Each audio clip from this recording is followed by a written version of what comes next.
But first, let's join our own Sanam Shantyaei, who's in Tehran, to report on the election. Sanam, for those of our viewers who don't really know very much about Iran and elections of this kind in Iran, what sort of atmosphere is there at the moment?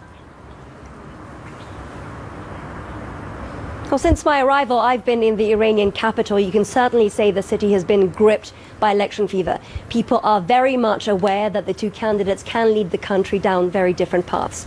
Initially, we were in northern Tehran, which is a more exclusive, wealthier district of the city, and majority of people were telling us they will be casting their ballot for Hassan Rouhani, a more moderate-leaning candidate.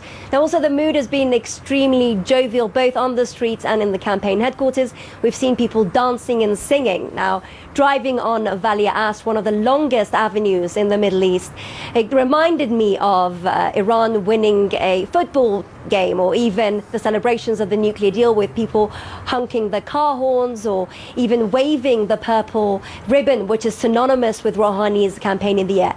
Now, I could hear the occasional chant of Akhar hafte Rouhani rafte, which means by the end of the week, Rouhani is gone. And that takes us to the support base of the hardline candidate, Ebrahim Raisi.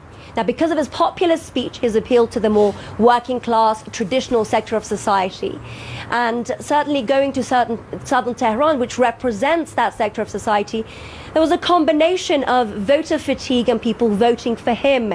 They said to us, hopefully with this candidate, we can see palpable change, which we haven't seen during the Rouhani administration, certainly when it comes to the economy. They also want a candidate that, interestingly, reminds them of Iran's former president, Mahmoud Ahmadinejad. And Sanam, just one more question. What about the opinion polls, if indeed there are such things as opinion polls in Iran? What are they saying?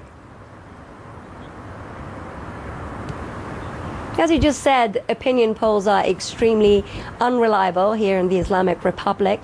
The majority of them have put Rouhani ahead of his contender opponent, who is Ebrahim Raisi. And also, based on Iran's historical trends, every president has won a second term in the aftermath of the revolution in 1979. However, earlier I did see one poll by a conservative student media outlet that said Rouhani would be receiving some 42% of the votes. Again, I have to reiterate, and this comes from the Interior Ministry, they say these polls are invented and extremely unreliable. Okay, Sanam Shantyaei in Tehran, thanks very much. I'd like to go now to